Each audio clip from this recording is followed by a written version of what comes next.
A continuación, Quito con Marjorie.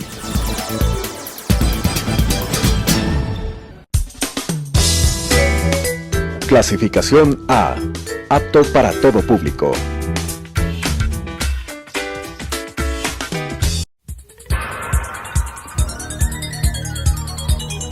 Las opiniones vertidas en este espacio por la producción y dirección del programa son de exclusiva responsabilidad de sus autores y de quienes intervienen en ellos.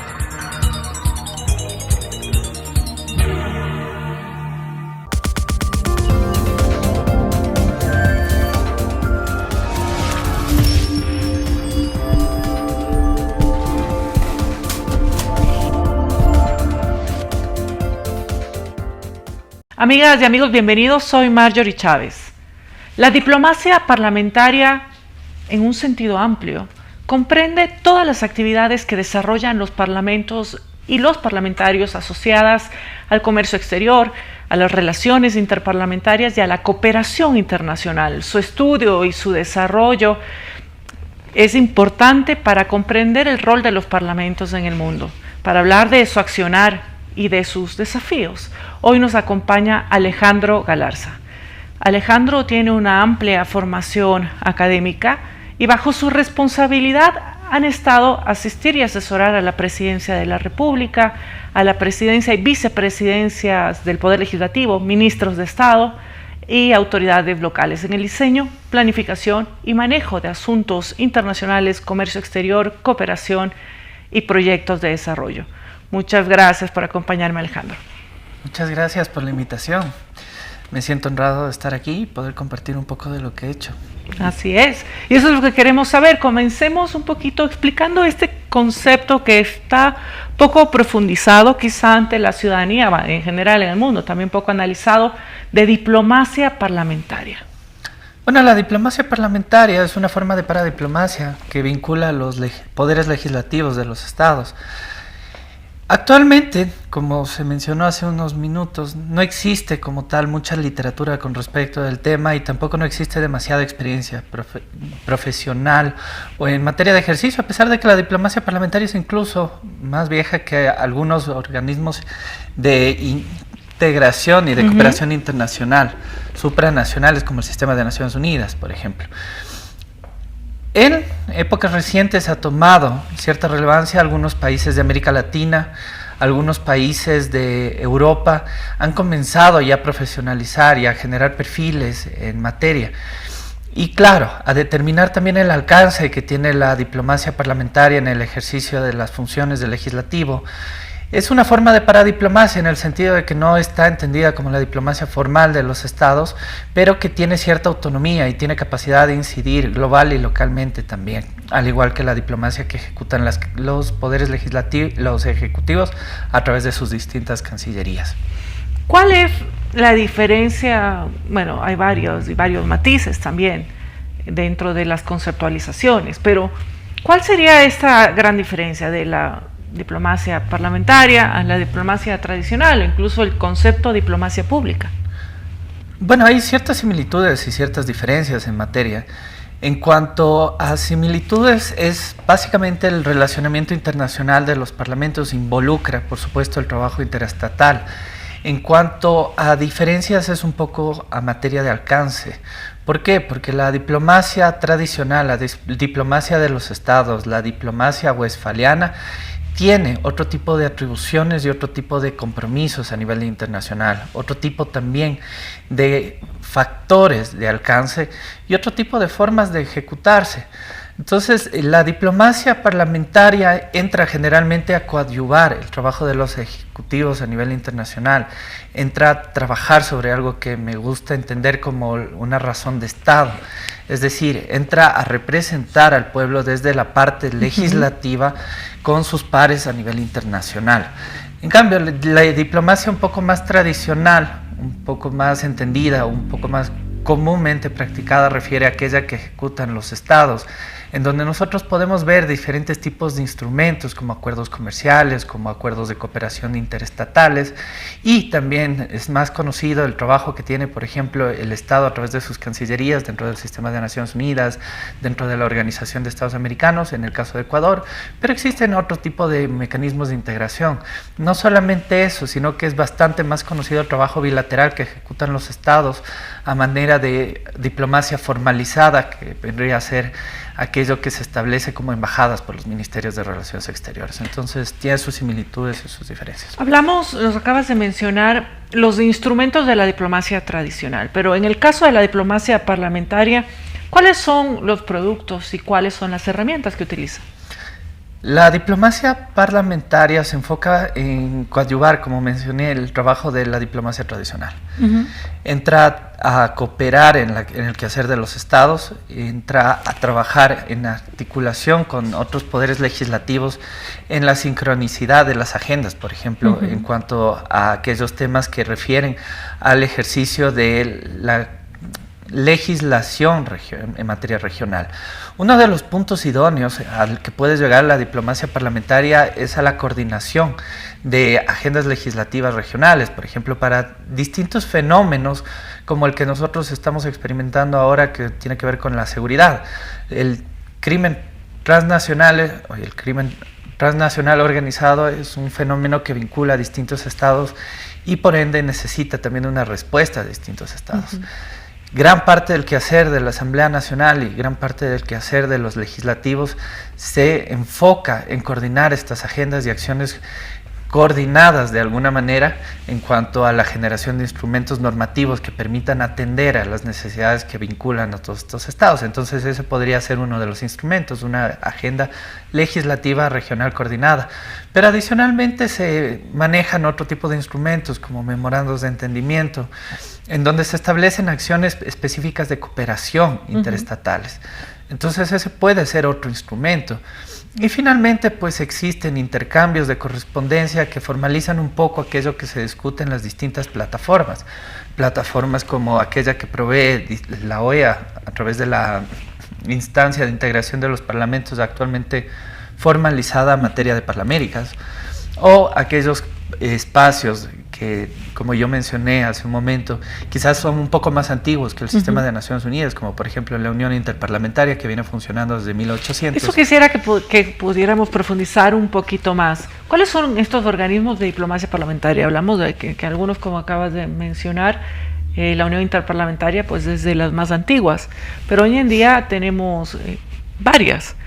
¿Cómo han ido desarrollándose, cómo han crecido y cuáles son las más importantes con las que trabaja nuestro país?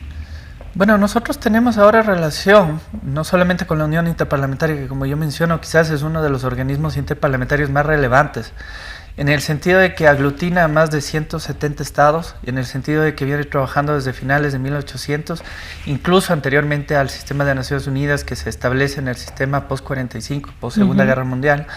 Los parlamentos ya encontraban alguna manera de articularse y coordinar agendas.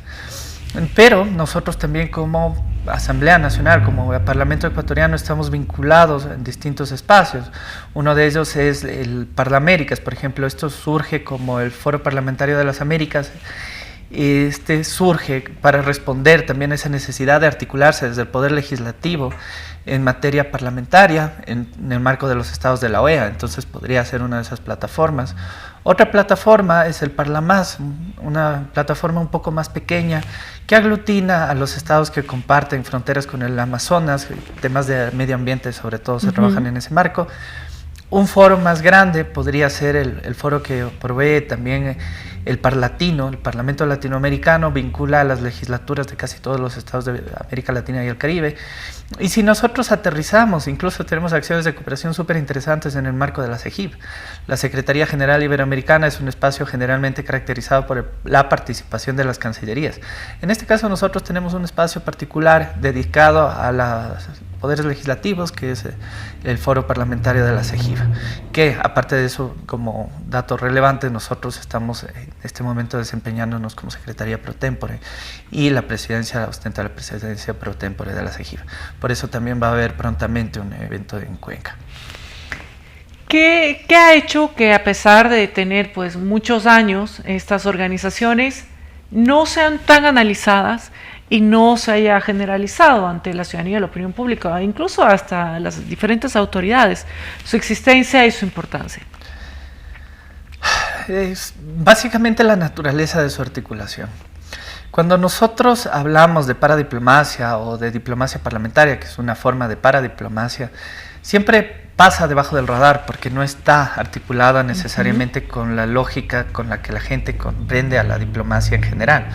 ¿Qué quiere decir? Que, por ejemplo, la diplomacia parlamentaria, la diplomacia de los gobiernos autónomos descentralizados, la diplomacia que también ejerce la sociedad civil, son tipos y tipologías relativamente nuevas de diplomacia que se han visto bastante favorecidas por el aparecimiento del fenómeno de la globalización y sobre todo por el tema de las telecomunicaciones. Tenemos un mundo pequeño y cada una de estas instancias generan sus propios mecanismos de coordinación internacionales. En el caso de los parlamentos no es tan visible y de hecho creo que es necesario visibilizar más porque no domina tanto, por ejemplo, espacios como este, que es el de los medios de comunicación. No domina tampoco tanto y no se ha mostrado en exposición suficiente en el discurso típico que se podría dar con respecto de la diplomacia en general. Cuando el presidente del Parlamento, el presidente o presidenta del Parlamento viaja al exterior, va a cumplir también agenda oficial, de la misma manera que podría hacerlo un jefe de Estado, solamente que la agenda que cumple el Parlamento va alineada a una razón de Estado y va alineada a un quehacer un poco mayor, que viene a ser la línea que diseña para la política exterior la Cancillería. No obstante, existe un trabajo también de fondo en el momento de que se ejecutan estas misiones y existen también acuerdos que se alcanzan en estos espacios que lamentablemente, como menciono, quizás no se discuten demasiado porque no existe una exposición mediática suficiente y tampoco creo que existe un entendimiento suficiente a nivel de lo que viene a ser la diplomacia parlamentaria y cómo ésta incide efectivamente en las relaciones exteriores del país. Como yo digo, quizás uno de sus principales productos y a lo que deberíamos nosotros apuntar es precisamente una agenda regional coordinada en materia legislativa.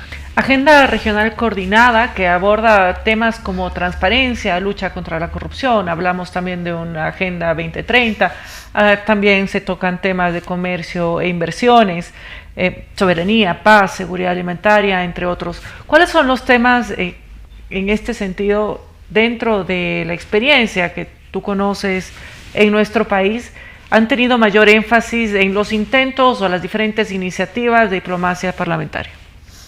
Ya. La diplomacia parlamentaria trabaja realmente bastante alineada a lo que viene a ser la Agenda 2030.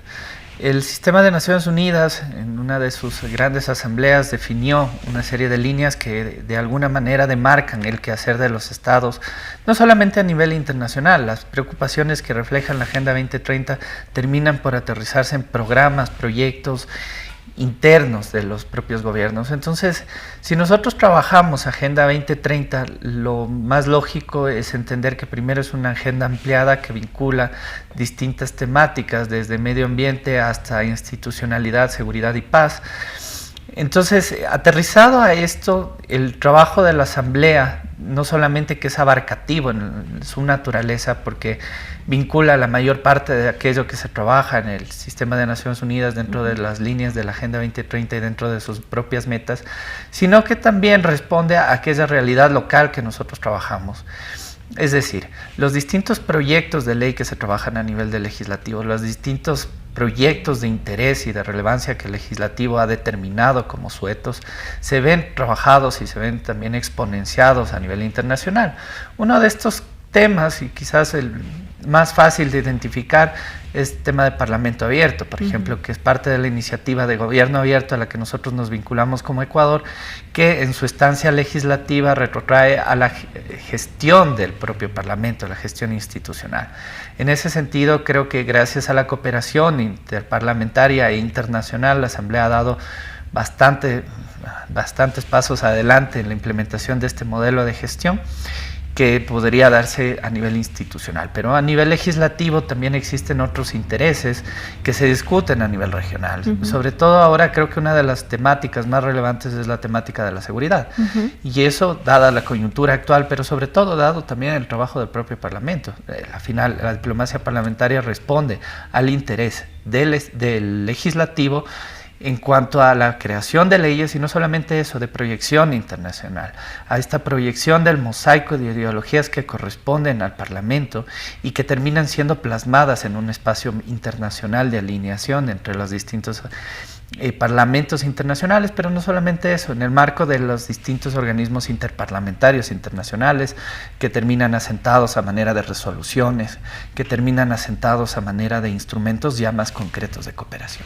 Alejandro, en el marco de la teoría institucionalista del liberalismo, se hablan de supuestos que establecen diferentes actores estatales y no estatales para entender la dinámica del sistema internacional. Entonces nos dice que por lo mismo el papel de las organizaciones internacionales en el comportamiento de los actores públicos es fundamental, y también establece los límites de acción en medio de un sistema que podría incluso llamarse anárquico según esta teoría del liberalismo. ¿Qué está ocurriendo con el sistema internacional en medio de guerras, de conflictos mundiales? Nos da la sensación de que han fracasado de alguna u otra manera, o que hay que replantearse el trabajo, ¿verdad?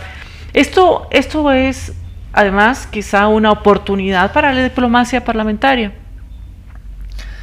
Plantea una oportunidad y plantea también sus propios desafíos, y es verdad que las organizaciones internacionales, sobre todo las organizaciones del sistema internacional tradicional, por poner un ejemplo, el sistema de Naciones Unidas, su legitimidad ha sido bastante mermada en la opinión pública, sobre todo por el papel que ha desempeñado en los distintos conflictos.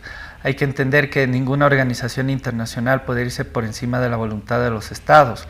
Desde las propias líneas del Estado westfaliano, es el Estado el que tiene la autonomía, la capacidad de decidir sobre sus cuestiones tanto locales como internacionales. El sistema internacional tiene la capacidad de recomendar, la capacidad de guiar, de apoyar, de asistir, de asesorar a los estados en la consecución de las distintas metas internacionales. No es el gran Leviatán de Hobbes, lamentablemente no hay una forma de entrar coercitivamente a determinar las acciones internacionales de los estados, porque no les da la capacidad de accionar y de actuar en ese sentido.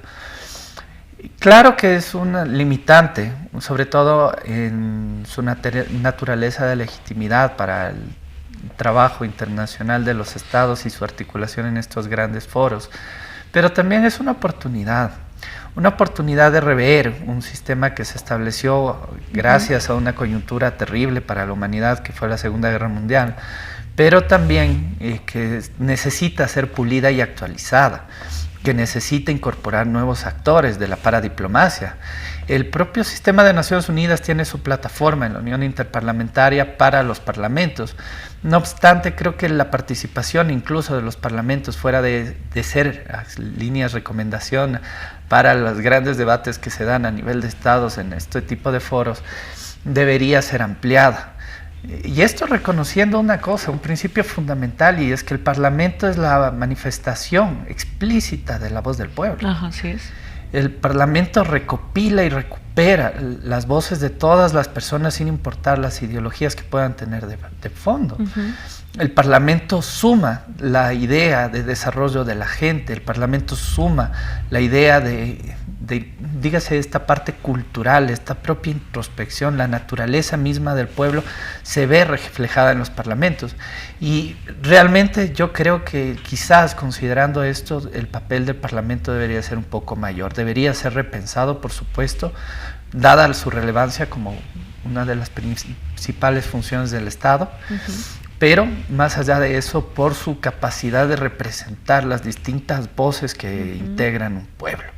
Entonces, sí creo que el papel del Parlamento dentro del sistema internacional debe ser revisto, debe ser ampliado, y no solamente ampliado, debe tener alguna capacidad pseudo vinculante, porque realmente todavía no podemos hablar de un gran leviatán internacional ventajoso, lamentablemente, desde donde se vea. Y tenemos diferentes instrumentos de diplomacia parlamentaria. Entre ellos tenemos grupos parlamentarios de amistad, las comisiones interparlamentarias, también diálogos políticos, misiones, visitas, recepciones oficiales y la participación de legisladores de cada uno de los países e instituciones parlamentarias internacionales. De tu experiencia, ¿qué crees que da mejor resultado? O, bueno, por supuesto, no son excluyentes, digamos, pero considerando que los recursos son limitados, ¿en qué se debería enfocar en Ecuador la diplomacia parlamentaria? Es una excelente pregunta, porque yo creo que realmente todos los mecanismos nombrados son mecanismos complementarios. La diplomacia bilateral, que vendría a ser aquella que se ejecuta a través de los grupos interparlamentarios de amistad, tiene cierto alcance y es importante en el sentido de que permite una conversión directa de esas ideas a agenda de política pública, ¿no? A la final podemos nosotros conversar con los distintos parlamentos a través de los grupos interparlamentarios de amistad, ver en qué están trabajando y ver de qué manera nosotros también articulamos nuestra legislación, aquello que se está identificando como prioritario o anticipamos algunas necesidades que vamos a tener nosotros como Estado, sobre todo con los estados vecinos o con los que compartimos frontera. No obstante, si es que nosotros hablamos en cambio de alcance, los grupos interparlamentarios de amistad se quedan muy pequeños porque son instancias bilaterales de cooperación. En ese sentido, una inversión directa, por ejemplo, en espacios multilaterales como son aquellos que se nombraron, Parlaméricas, Parlatino, Parlamás, el CISAP incluso, en donde somos observadores, incluso y principalmente también la Unión Interparlamentaria, da un poco más de alcance a las ideas que nosotros estamos gestando desde lo local. Es interesante, pero en el sistema internacional quizás los estados, al menos en jerarquía, se mantienen todos iguales. Hay una igualdad en ese sentido, una igualdad de reconocimiento. De esta manera, nosotros podemos transmitir las ideas de nuestro país y ser escuchados en los grandes foros. Tenemos voz y tenemos un voto dentro de los grandes foros, en donde nosotros podemos marcar y demarcar política internacional. Entonces, claro, los mecanismos que se mencionan son mecanismos quizás complementarios más que excluyentes y son mecanismos que tienen que mantener cierta periodicidad en cuanto a su trabajo porque permiten cosas distintas. Si hablamos de impacto más local a nivel geopolítico, por así decirlo, el tema de la coordinación bilateral es mucho más eficiente. Pero si nosotros hablamos de la necesidad de proyectar internacionalmente una idea como el Ecuador lo está haciendo en este momento en el desempeño de su papel en el Consejo de Seguridad de las Naciones Unidas, tenemos que necesariamente acudir a grandes foros para que la voz resuene con mayor amplitud en distintos estados. Sobre todo ahora que la política internacional más o menos comparte desafíos similares. El COVID marcó, dígase, una línea bastante gruesa en ese sentido, en donde se demuestra que la parte de la salud, la parte de la economía son relevantes. No obstante, ahora lo que estamos viendo nosotros y viviendo como fenómeno transnacional, sobre todo en las Américas, el tema de la seguridad y el narcotráfico es algo que tiene que ser tratado en foros internacionales necesariamente, porque si el crimen no conoce fronteras, los estados están obligados a también desestimarlas en materia de coordinación. Por supuesto, si tienen la naturaleza del problema tiene que ser resuelto con herramientas de la misma naturaleza, en este caso transnacional. Alejandro, ¿qué se viene para la diplomacia parlamentaria en el Ecuador? Ahí hemos hablado de los desafíos, pero ¿cómo ves en los próximos años, mediano y largo plazo, a nuestro país dentro de estos espacios de diplomacia parlamentaria? Ok. Yo creo que realmente depende mucho del ánimo social y del reconocimiento que se le pueda dar a la diplomacia parlamentaria. Porque el hecho de relacionar al Parlamento internacionalmente implica esfuerzos de muchas formas. Un esfuerzo técnico que se cristaliza en materia de trabajo de las propias unidades administrativas del Parlamento y un esfuerzo económico que representa también la participación de los distintos espacios internacionales. Yo creo que realmente en ese sentido será lo que se permita hacer. Asamblea Nacional del Ecuador creo que necesita y amerita reforzar la diplomacia parlamentaria en el sentido de que la presencia internacional tiene que responder justamente a estos efectos y a estos desafíos internacionales a los que se enfrenta el Ecuador, como lo hacen otros países, lo hace México, lo hace Argentina, lo hace Brasil, lo hace Chile, en donde existen delegaciones de 20, 30 personas que acuden a estos foros internacionales. En el caso de la Asamblea, creo que de alguna manera sí es importante dar a reconocer que el trabajo internacional primero es relevante y segundo planificarlo de tal manera que cuente con el apoyo de la sociedad civil, que realmente sin apoyo de la gente el alcance que pueda tener la diplomacia parlamentaria no es tan grande o tan amplio como el que puede tener la diplomacia tradicional. Y es que creo que todos nos hemos acostumbrado a entender a la diplomacia tradicional como la única forma y el único mecanismo de relacionamiento internacional. No cuestionamos una misión de un presidente de la República a un país, pero cuando nosotros aterrizamos eso en el legislativo, sí cuestionamos fuertemente la visita de presidente de un parlamento a otro país. Entonces, yo creo que realmente la diplomacia parlamentaria, y como para concluir la pregunta, será lo que se le permita hacer. Muchas gracias, Alejandro, y amigos, espero que este programa haya sido de su interés. El tiempo resulta corto. La diplomacia parlamentaria es un concepto relativamente nuevo en el marco de las relaciones internacionales, como lo hemos hablado. Históricamente se ha dado más énfasis a las instituciones internacionales intergubernamentales como estos espacios de convergencia entre los países para impulsar sus diferentes intereses. Y esta nueva forma de diplomacia, independiente de la diplomacia tradicional, la complementa en realidad. Nos lo ha dicho nuestro invitado, la diplomacia parlamentaria cada vez posee más espacios consolidados en donde nuestros parlamentarios cooperan, intercambian experiencias, influyen en otros actores para promover los espacios más democráticos, la representación ciudadana y buscar solución a los conflictos. Soy Marjorie Chávez, hasta la próxima semana.